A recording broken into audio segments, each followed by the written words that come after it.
All right, questions, John. Pick one for us. Okay, this is a good one here, and this is from SG Sports Talk Channel.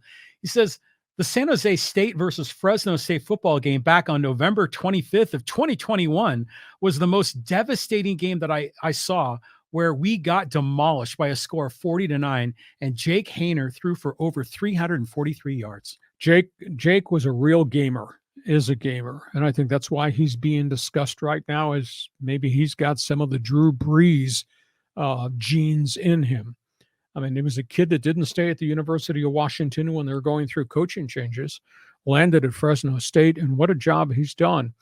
And he got pounded. I mean, he got hurt. He stayed in the lineup. He threw for a ton of yards. And they've really had a great history of quarterbacks at Fresno State. I mean, This goes way back. Kevin Sweeney was the first great quarterback at Fresno State. He was the son of the coach, Jim Sweeney, and he wound up in the NFL. And that advanced through David Carr. Mm-hmm. Then it became Derek Carr. Trent Dilfer was in that mix there. And now Jake Haener. And Haener's blown by all them in terms of records at Fresno State. Now, he's undersized. I look at him, and I'll tell you what, I tell agents and I tell players, you got to go to the Canadian League. Not everybody can play in the National Football League. Mm-hmm. You go to the CFL, your style of game. Now, it takes time to acclimate yourself to the 110-yard field and 12 on the field and 3 downs. It's a really different game.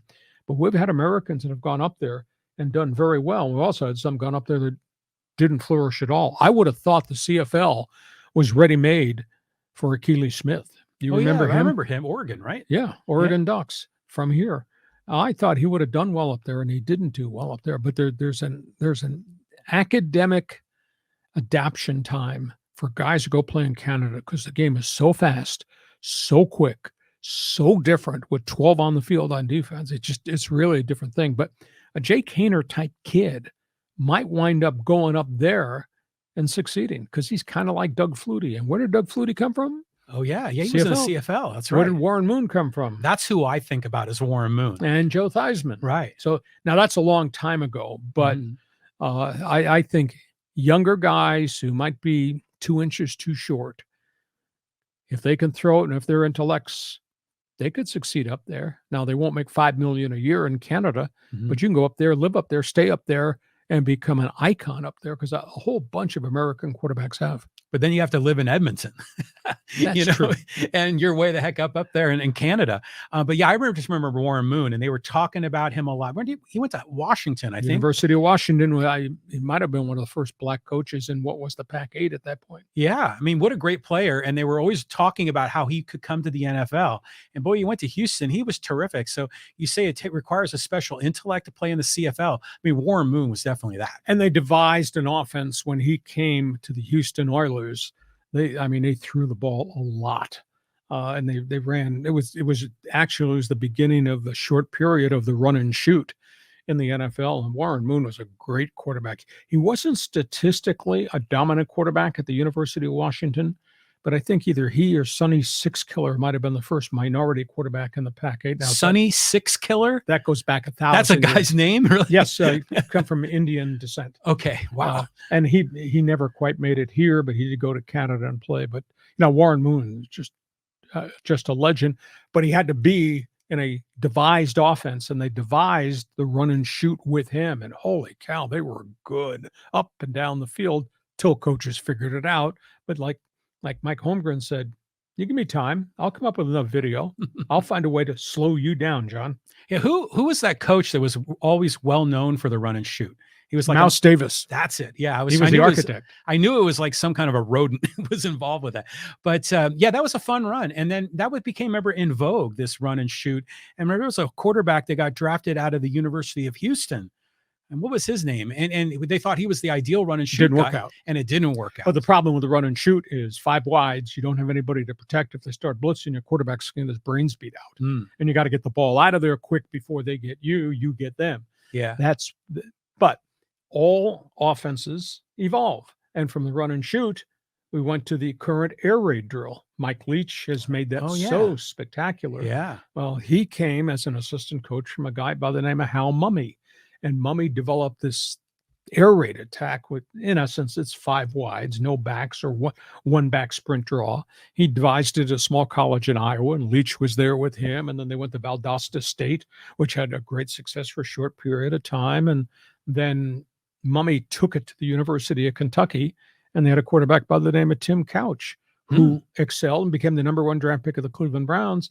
But he got pounded and he got hurt, and it kind of wiped his career out. So you can have all the gimmicks and gadgets, bells, gongs, and whistles you want, but there'll be some defensive coordinator out there that'll figure a way to get your quarterback after a while, and that's the way the NFL works. Let's move on. Next question. Okay, this is one's from Joey Yarbrough, and he's asking the question, do the Raiders trade back or trade up?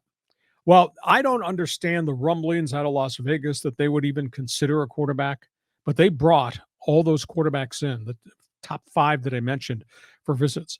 Why would you do that when you just committed $67 million to Jimmy Garoppolo?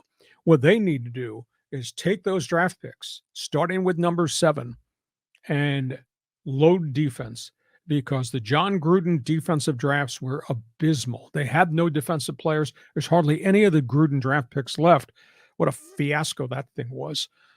In terms of the Raiders, what they should do at 7, and the rumor is, because they shouldn't take a quarterback. Rumor is they're going to take Christian Gonzalez, really good cover corner, Oregon. That would help them a great deal. If not, if they had the chance to get Jalen Carter, the massive tree trunk of a defensive tackle from Georgia, they should do that, because they need help to go with Max Crosby and Chandler Jones, the edge rushers. But Seattle might take him at 5, which means the Raiders wouldn't have access to him at 7. But, if you can draft the best cornerback at 7, go into the second round, there'll be a group of defensive tackles that'll be there. Go after one of them. I think the Raiders just have to stockpile defense. And if they can find offensive linemen, they're still, I still think they're shy pass protectors or road grader run blockers in the offensive front too. Yeah, I remember Carter in the national championship game. He was a heck of a player. So do you think, are there certain universities like Georgia or Alabama are going to have multiple number 1s? Yeah, probably. Last year, I think there were 5 Georgia defensive players taken off the board.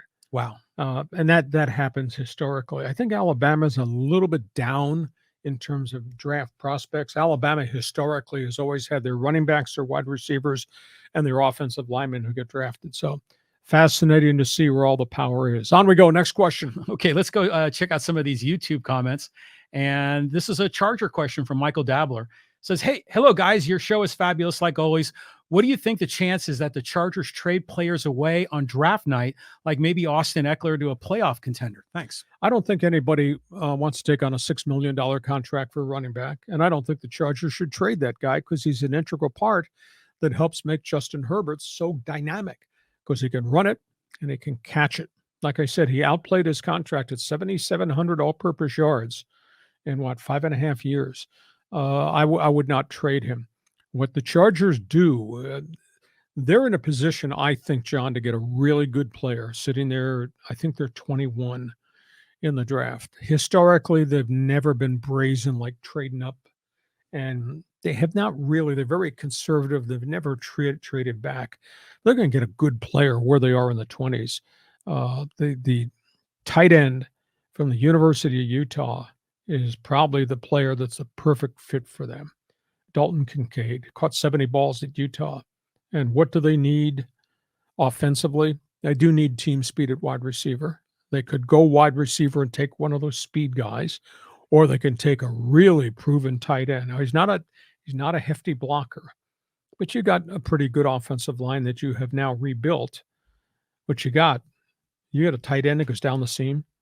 If I compare him to George Kittle, would you be pleased in terms of productivity? Sure. Yeah. So I think that's something to keep an eye on if they can get Kincaid. And by the way, who's the new offensive coordinator? Kellen Moore. Where did he come from? Dallas Cowboys. Who did they throw to? Tight end Dalton Schultz. Yeah. So I think Kincaid is a perfect fit. If Kincaid gets grabbed before the Charger pick comes up, they need help defensive in front. They have not stopped the run for 2 to 3 years running. There's a really good defensive tackle from the University of Pittsburgh. I think they probably look really seriously at him uh, with that first round pick. They do need help in the secondary, but there might be a run on the top cornerbacks in before they ever get to pick 21.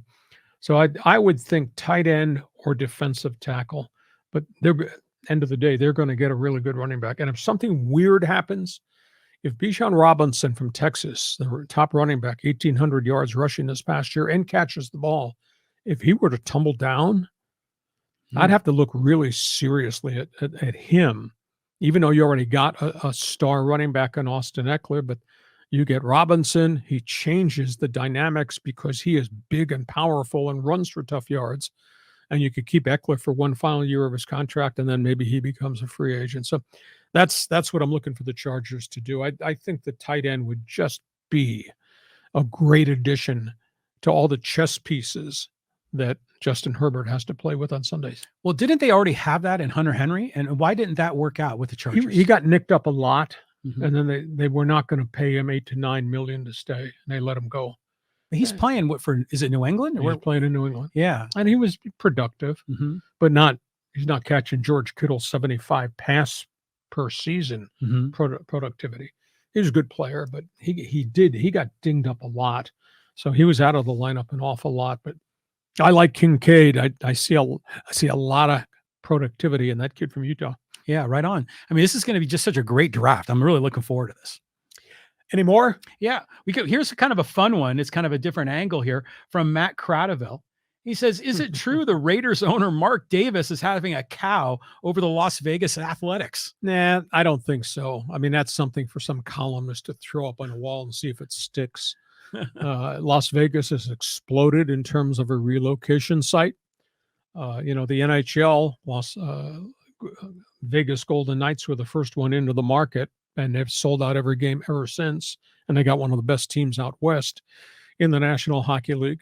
And then the Raiders came. They have not done well on the field, but football's a big thing in Las Vegas. So they sell that stadium out, and maybe one of these days they'll get better than they've been, and they've been bad for a long period of time. So baseball comes in. I guess the burning question, and this is such, we'll talk about this probably on our Thursday podcast, the sorry state of the athletics franchise and what MLB and what the union allowed John Fisher, the owner, to do to run the franchise into the ground, and the inability to get anything built in Oakland because Oakland's a near bankrupt, destitute city. What's going to Vegas? Are you excited that you might get baseball there next year? Because they're talking about leaving Oakland early and going to play in the AAA stadium. But to play outdoor baseball in the summer in Vegas, whoa, that's like playing in Phoenix in the summer. And I broadcast outdoors in Phoenix Giants baseball in the Coast League in the summer, and that was brutal. So, and the other thing is, you might get excited to get in a Major League Baseball team, but last I checked, as of breakfast this morning, they're 4-18. Worst record in 123 years of athletics baseball. So I don't know what they're getting, and I think it's sad that it's left Oakland because there was a legacy, as weird and crazy as Charlie Finley was. Raleigh and Rudy and Reggie and this, swinging A's. Gene Tennis. They did get 4 rings along the way, but that's gone by the board. So I don't know what Vegas thinks it's getting, and I really do think because it's become a destination point, and they don't seem to have any worry they're oversaturating the market. I think the NBA is going to go there. I think when the NBA gets ready to expand, I think they're going to look real serious at going back into Seattle, because that city should have never lost the Supersonics. That was an arena stadium mess and an ownership mess. But I think they go back into Seattle, which is a great sports town, and I probably wind up going into Vegas just because of the marketplace. And it becomes an event. It becomes an in thing. And all you need to do is punch up your TV and watch Golden State Sacramento and the dynamics of what the first round of the playoffs have been, and get excited about it if you're a Vegas fan. Well, speaking of Vegas, I mean, you saw the news story about the NFL players that got suspended for gambling? Yes. So, I mean, it seems like the NFL has all these mixed messages where they've got sponsors like DraftKings and yet they for the longest time, Vegas was voodoo. They didn't go there because they didn't want to have that element. But now everyone's on board with Vegas. So it's like I don't know, like it's schizophrenic. 2 words, hypocrisy. Yeah. Second word, greed. Ah, Somewhere in between, there's the rationale as to why they're doing what they're doing, but that's another topic okay. for another day on Thursday. Hey, listen, we hope you've enjoyed our bonus coverage, our NFL draft preview. Draft starts on Thursday. We're going to have our regular podcast Thursday afternoon going into the first round. We have agreed to come back and we're going to do a bonus podcast on Friday. We will recap the first round of the National Football League draft on Friday. So we